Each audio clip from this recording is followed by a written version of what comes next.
rides only.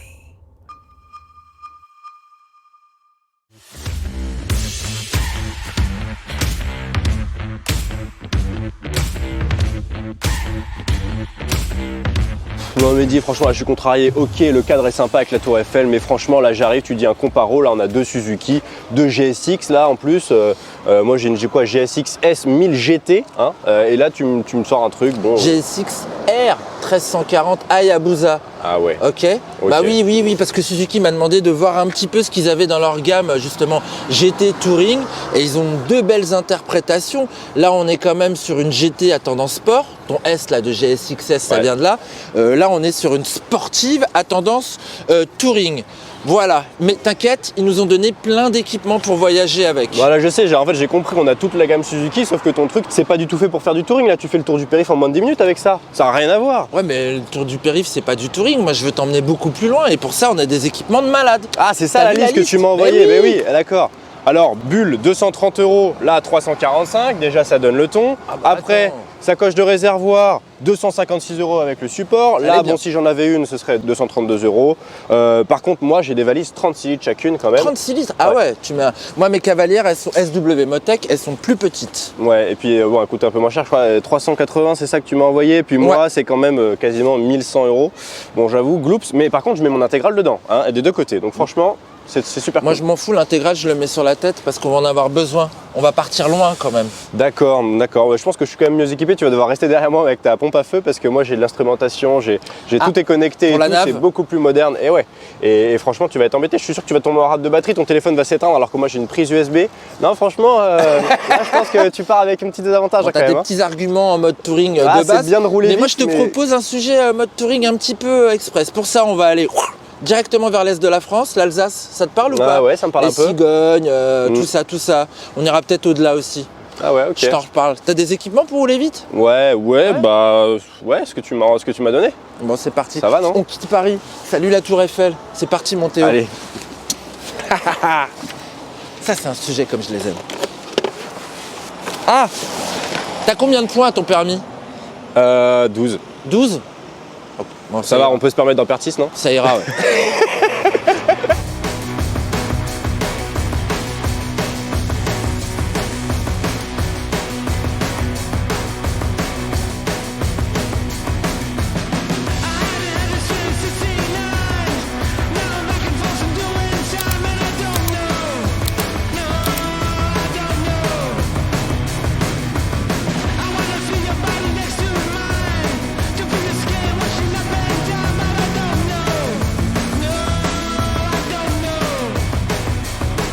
Bon, heureux comme nous deux qui avons fait un beau voyage jusqu'en Alsace, Colmar, là on a la Turkheim, on est au milieu des vignes alsaciennes.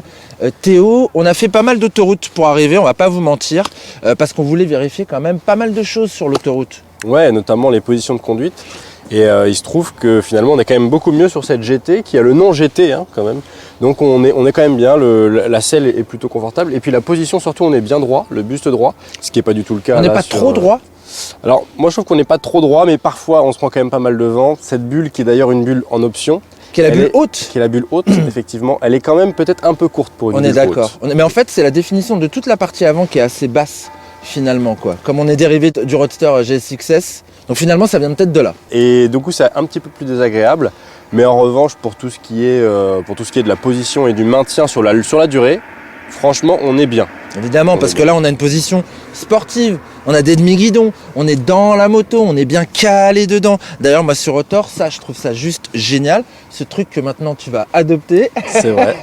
La petite sacoche de réservoir, pourquoi? Parce que ça permet de poser le casque et de se reposer finalement, et puis d'être bien, je trouve, protégé par cette bulle en option aussi sur l'Hayabusa, la bulle double courbure. Moi je trouve qu'elle protège pas mal et que du coup avec la position de conduite on est bien dedans quoi. Est-ce que tu as eu mal aux jambes toi là-dessus avec le côté un petit peu replié, parce que c'est quand même une GSX-R hein? Ouais, on est un tout petit peu plus replié, moi ça allait, mais c'est vrai que si on a un équipement un petit peu épais au niveau des genoux, sur la durée ça fait un peu mal, on est obligé de s'étirer un peu. Toi je t'ai vu notamment plusieurs fois t'étirer, mais sur les deux. Peut-être un peu plus sur celle-là. T'as raison avec les gros équipements parce qu'il fait froid, on dirait pas comme ça mais il fait super froid. Ouais, ce matin on a dû gratter comme vous le voyez.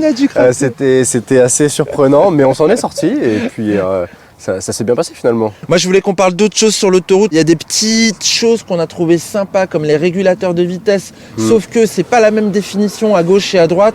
Tu peux en parler sur la GT ? Sur la GT effectivement le bouton est un petit peu loin au commodo gauche. Et puis le bouton droit, simplement pour activer, désactiver le régulateur, est aussi un petit peu loin. Ouais. Moi c'est vrai que j'aime bien prendre mon guidon assez loin pour pouvoir avoir du levier sur mes leviers justement de frein et d'embrayage. Donc je le prends le plus à l'extérieur possible. Et donc là je dois toujours me rapprocher avec les gants hiver, chercher le bouton pour activer le régulateur. Et puis t'as vu le clignotant ? Le clignotant est juste à côté, effectivement c'est pas pratique. C'est un petit peu gênant. Et ce régulateur sur la 1000 GT, alors j'ai trouvé assez désagréable, c'est-à-dire qu'on met plus, ça met pas 1 km/h en plus. On est obligé de laisser appuyer un peu longtemps pour que ça commence, et en fait ça nous emmène tout de suite, donc ça nous fait un petit peu sautiller vers l'avant. Je sais pas, le calibrage électronique il est pas terrible, par contre quand on met moins ça marche mieux. En somme, il est moins bien. Moi je l'ai trouvé moins bien. Et il est plus naturel ici en fait. Alors moi ce que je vois déjà c'est le pad de contrôle là qui est en fait commun sur les Vestrom et tout ça, et je trouve qu'il est vraiment bien en termes d'ergonomie, en termes de facilité aussi de réflexion, quoique non c'est la même chose. La navigation dans les menus c'est la même logique. Oui c'est on-off, et puis après on set avec le bouton moins, et puis après on ajuste effectivement. Ouais. Ça c'est assez intuitif. Peut-être petit avantage supplémentaire, celui-ci fonctionne à plus de 200 km/h. Voilà. Donc finalement, léger avantage pour le régulateur sur la Hayabusa, mais les deux sont quand même hyper fonctionnels, et sur l'autoroute on n'a pas eu de soucis, on a pu se caler sans problème. Autre chose sur le Thor, moi ce que j'ai apprécié c'est la rondeur de ce moteur. On va en parler de ce moteur, de ce 1340 après sur la route, mais déjà sur le Thor, à 130 il tourne quand même assez bas. Aux alentours de 4800 tours. C'est ça. Alors que là, moi, j'étais quasiment à 6000 tours, je crois. 5900. Ouais, un petit peu moins. En fait, il y a 800-900 tours en plus. Qui font que finalement, on surconsomme un petit peu sur autoroute par rapport à celle-ci. Oui, ce qui est incroyable parce qu'à la base, justement, la consommation moyenne est bien plus élevée, enfin, significativement plus élevée sur la Hayabusa. Ouais. Et finalement, sur autoroute, comme on a un régime moteur qui n'est pas forcément là où le moteur est le plus efficient sur celle-ci, eh ben, on se retrouve avec faire plus de bornes avec la Hayabusa. Oui, parce qu'il y a un litre de plus dans le réservoir aussi sur la Hayabusa. Il y a un litre de plus dans le réservoir. On est 20-19, hein, c'est ça, 20-19, c'est ça. Finalement, sur les 1500 km qu'on a pu parcourir pendant ce reportage, on a une moyenne éloquente, et en effet, c'est bien celle-ci qui surconsomme avec des routes, un mix de toutes les routes qu'on a pu faire. C'est ça. En moyenne, la Hayabusa est à 6,7 litres si je ne me trompe pas. 6,7 litres, d'accord. Au 100, et celle-là plutôt aux alentours de 6,5 litres, 6,4 litres. Ouais. Sans doute une histoire d'injection, un moteur qu'on connaît depuis longtemps. Là, on le connaît, mais il a été un petit peu revu, il est plus récent. On a quelque chose de plus moderne quand même. Là ouais, en fait, là, t'as... non, oui et non, quelque part, parce que c'est une base de cassette à la base, de GSX-R cassette, qui a été retravaillée pour la route, donc avec moins des puissances folles, 999 cm3, qui provient des GSX-R de 2005-2007, c'est 2007, ouais, les cassettes, ouais. Exactement. Cassettes retravaillées pour la route, bien évidemment, on va pas dans les... Et qui développe aujourd'hui 152 chevaux, mais assez haut dans les tours, puisqu'on est à 152 chevaux à 11 000 tours minute. Et combien au niveau du couple ? Et au niveau du couple, je suis à 10 mètres kg, à 9 250 tours minute. Moi, on est sur le 1340, comme sur la génération précédente. On est à 190 chevaux et on est à 15 mètres kg au niveau du couple. Une louche de 33% supplémentaire avec cette petite bébête. Et surtout, ça arrive plus tôt. Tout de suite, nous, quand on est monté sur celle-ci, on s'est dit waouh, quelle souplesse, quelle rondeur, c'est incroyable. Tu passes les 6 rapports à moins de 50. Là aussi, tu peux. Là aussi tu peux. Mais là, ça répond toujours avec. Mais c'est incroyable. C'est presque très feutré. C'est ça, c'est feutré, c'est tout doux. Et en même temps, il y a 190 chevaux. Et ça arrive à 7000 tours. Mais ils sont bien domestiques. Et ce qui nous fait dire que finalement, c'est peut-être la plus urbaine, celle-ci. Enfin, ce qui me fait dire à moi, finalement, que celle-ci, moi, je la préfère en ville. Ouais, mais alors en ville, d'être sur les demi-guidons quand même. Ouais, non, il y a quand même un petit peu. Il me semble que les demi-guidons, c'est taillé pour l'autoroute. D'ailleurs, en parlant d'autoroute, il me semble qu'on a un petit quelque chose à vous montrer. C'est un petit encart performance. Allez, c'est parti. On part de l'autre côté de la frontière. Ouais, un gros délire.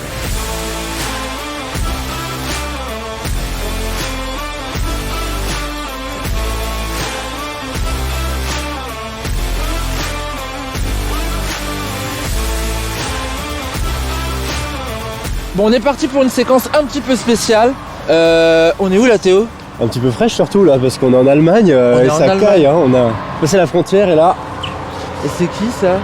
Ah bah on le connaît, non ? Ce serait pas le Stig alsacien ? Ce serait pas toi le Stig alsacien ? C'est pas moi qui l'ai dit, mais...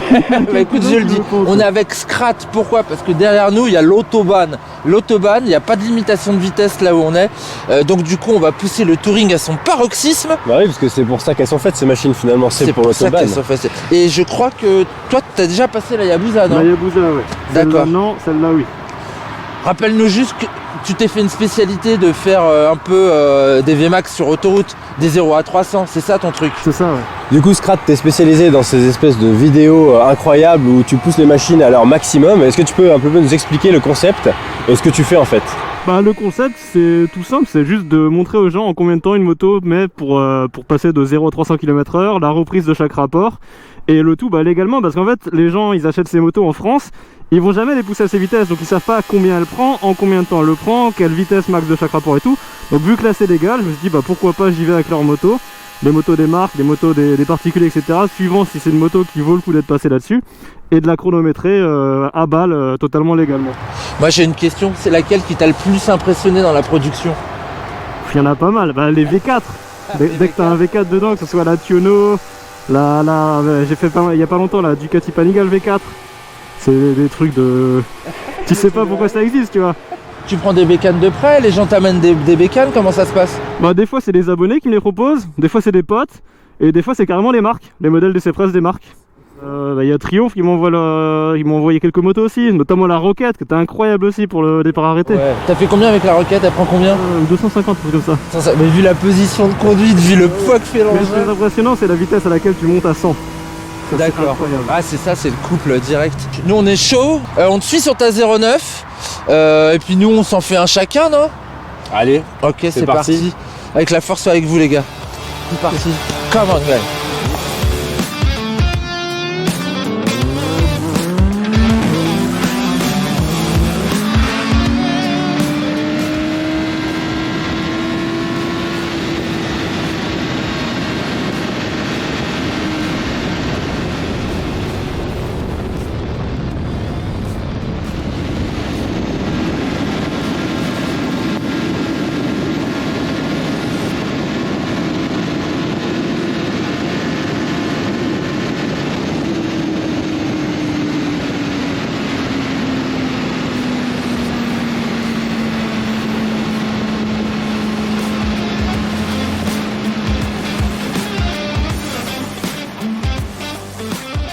« 276 km/h.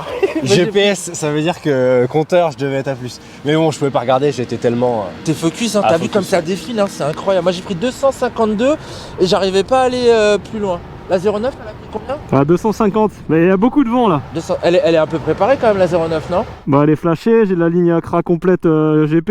Ouais, d'accord. Et une mini carto mais que j'ai fait moi-même, donc je sais pas si ça marche vraiment mieux en tout cas. Bon, en tout cas, nous, alors on n'a pas tapé des VMAX parce que on n'est pas sur un circuit, ça reste quand même une route ouverte à la circulation. En tout cas, pour des machines de série, c'est incroyable. En fait, c'est des machines de touring. On les déshabille quand on arrive à destination, on enlève les valises, on peut tracer, on peut se faire plaisir et on peut avoir des sensations, quoi. Moi, j'ai remarqué quelques trucs sur la GT. Déjà, c'est à partir de 100, t'es en 5ème, tu renvoies, c'est comme si t'étais à 100. Sauf qu'à ce moment-là, tu m'as doublé. J'ai fait ok, en fait, j'ai un vélo à côté de la tienne. Imagine-moi derrière. Moi, en fait, ma technique, c'est que je me suis mis derrière vous. J'ai passé 2-3 rapports en dessous et après j'ai ouvert en grand.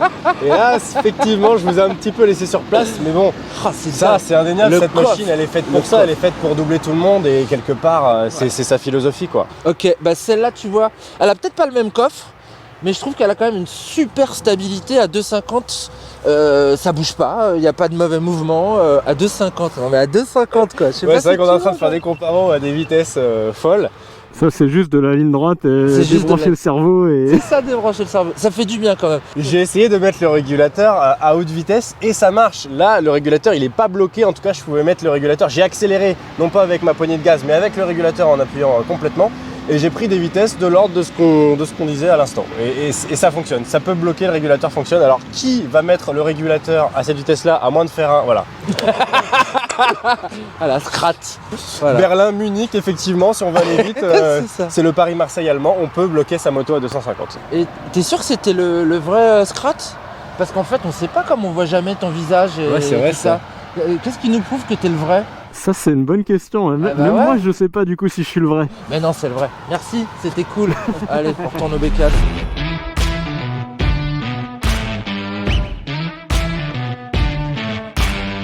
Bon, c'était bien débile. Ah ouais, c'était complètement dingue. Mais en même temps, ça valait le coup de le faire parce que ces machines, elles ont un petit peu de ça dans leur âme en fait. Exactement. Il fallait absolument qu'on puisse les tester, un peu aller à leur limite ou quasiment, les effleurer. Voilà, rouler vite, du grand tourisme où on peut vraiment ouvrir à un moment. Et quand même très intéressante sur le réseau secondaire, magnifique en Alsace, dans cette région de Colmar. Plein de petites routes.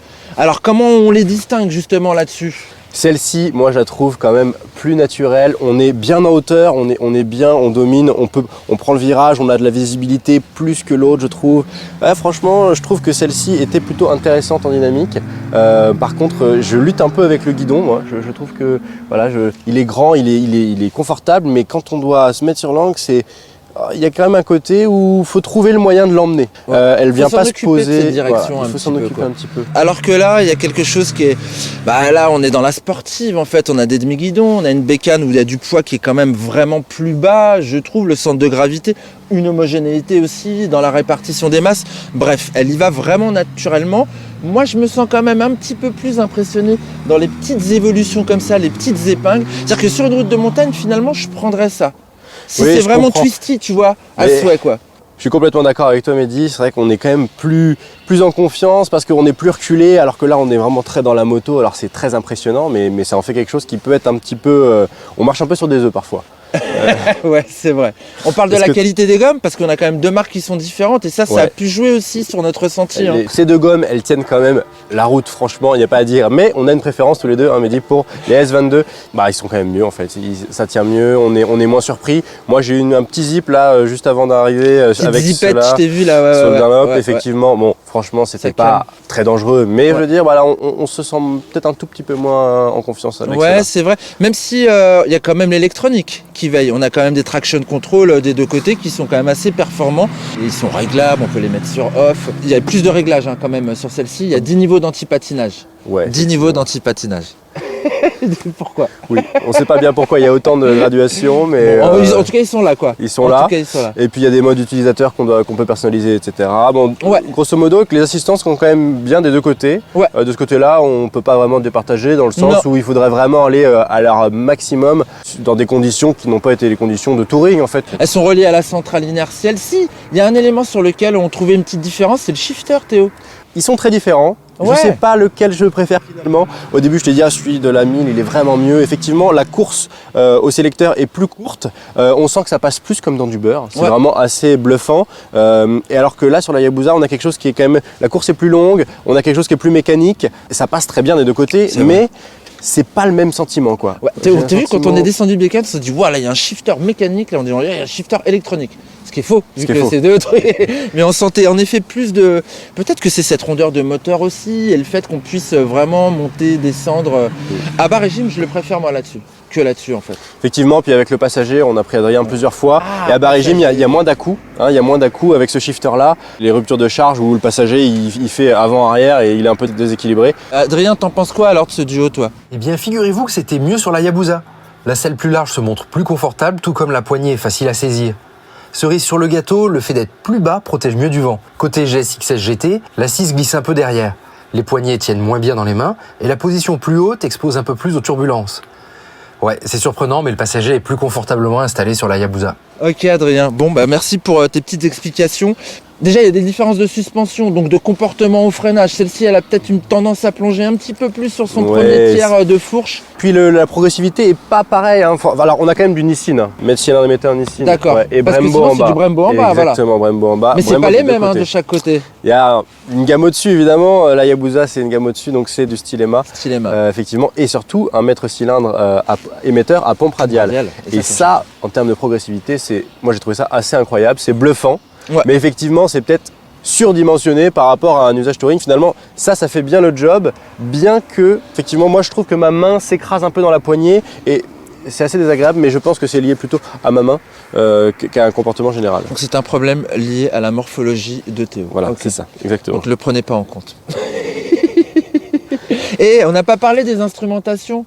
Parce que ce tableau de bord, tu m'en as parlé, mais pendant des jours, quoi. Ce truc-là, avec tous les cadrans, les aiguilles. Tu aimes les aiguilles, Théo? Non, mais j'aime beaucoup la 1000, mais elle peut pas rivaliser. Là, c'est un écran de bord. Et moi, je pensais que le TFT, toi qui es geek un peu, non, ça allait t'aller. Non, ça ne peut pas aller. Je trouve que le mode jour avec le fond blanc, en plus, n'est pas très esthétique. Moi, en revanche, le vrai tableau de bord de cette Hayabusa avec des aiguilles, 2 grosses aiguilles, des témoins, il y a des jauges, il y a des témoins, il y a un petit écran digital au milieu. Avec le kanji qui s'allume là quand tu. Mais c'est juste incroyable.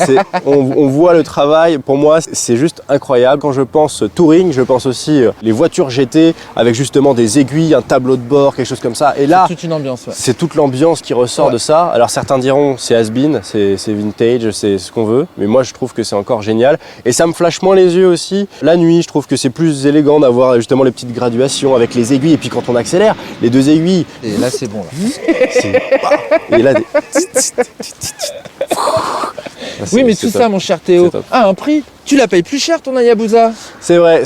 Et en plus, il n'y a même pas de valise. Ça, on en a pas dit. Ah oui, ça, on l'a pas dit. Parce que nous, on était partis quand même en mode touring. Et bon, là-dessus, c'était évident, c'était naturel. Elle s'appelle GT. Il y a des valises qui sont proposées d'origine. Là, finalement, à part. D'origine, elles sont proposées, tu veux dire, au catalogue, oui, mais elles sont en option. Voilà. Tu sais, ça s'appelle accessoires d'origine. Voilà.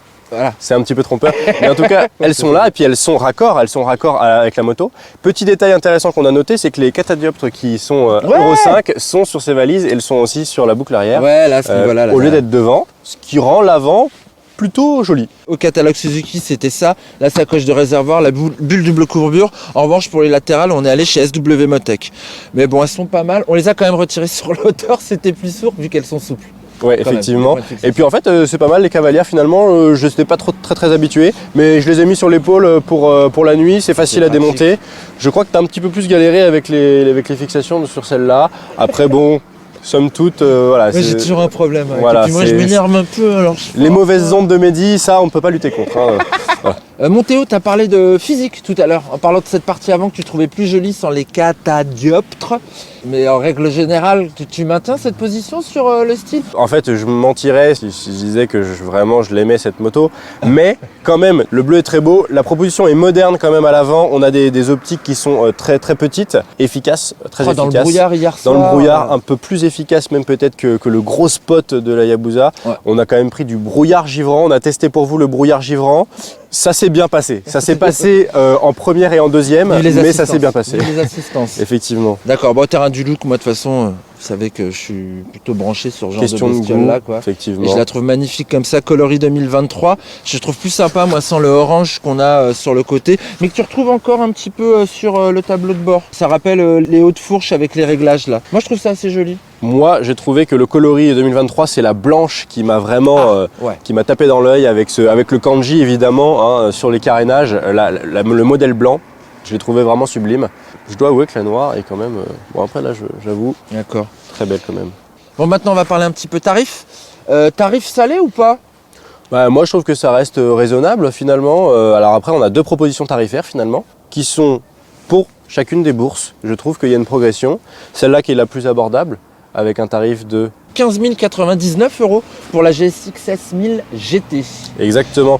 Et finalement, ça reste plutôt abordable pour une 1000 GT qui a des performances quand même, comme on l'a vu, assez intéressantes. Alors évidemment, on pourra toucher c'est perfectible, il y a des choses qui peuvent être améliorées, mais la proposition qui est faite aujourd'hui par Suzuki, avec les équipements qu'il y a, l'électronique qu'il y a, la modernité, moi ça m'a plutôt convaincu. En tout cas. Et puis ça en fait, c'est un peu plus polyvalent, ça peut être une bécane du quotidien sans problème. Celle-ci, tu as un petit peu plus de mal finalement à l'imaginer sur le périph', pourquoi pas. En revanche, je vais pas aller me balader dans les petites rues du Marais, tu vois, avec ça, c'est un petit peu plus touchy, quoi. Faut noter toutefois qu'elle elle a un petit peu plus d'embonpoint, on est à 263 kg je crois. Ça c'est sûr. Alors que celle-là, on est quand même sur une proposition qui est plus raisonnable, qui est plus dans l'ordre du sport GT, à 230 kg et des brouettes. Celle-ci, en fait, moi je la conseille quand même à des experts, fatalement, quoi. Il faut quand même avoir un petit peu de métier. Tu me disais ce matin, Mehdi, que c'est GT Sport, Sport GT finalement. C'est ça. C'est un peu ça.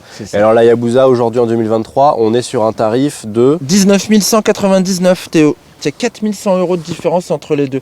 Mais j'ai presque envie de te dire que je la trouve finalement pas chère, moi, la Hayabusa. Non, aujourd'hui, elle est pas chère. C'est le TGV pas cher, en fait. Et puis c'est surtout que c'est la dernière survivante d'une époque révolue. On est d'accord, non? Maintenant, les motos hyper sportives qui peuvent prendre 300 sur l'autobahn, bah, c'est tout de suite des prix astronomiques. Ouais. Là, ça reste pour moi contenu dans le monde des motos hyper performantes. J'adore ce garçon. Il fait la promotion de la Hayabusa, mais je te trouve génial. S'appelait un Quadra, comme s'appelait un jeune de 20 ans. Ouais. C'est cool. Du coup, Théo, tu dirais qu'elle se destine à qui, ces bécanes-là? Bah, pour moi, celui qui a une bourse un peu plus modeste, mais qui veut quand même s'amuser sans être trop cassé sur sa moto et prendre 300 forcément. Pour moi, cette moto-là, c'est une bonne proposition. Elle a quand même de super arguments. Elle est vraiment, puis elle a un look moderne. Alors il faut aimer, mais quand ça plaît, je pense qu'on peut y aller. On peut mettre une béquille centrale aussi en option, ce qui n'est pas le cas sur la Hayabusa. La Hayabusa, pour moi, ça se destine vraiment à quelqu'un qui veut faire du sport, qui habite près de l'Allemagne ou qui veut vraiment aller sur un circuit avec une grande ligne droite, se faire un kiff entre guillemets. Mais c'est vrai que pour tous les jours, elle est super. Le moteur est super, mais elle est quelque part inexploitable.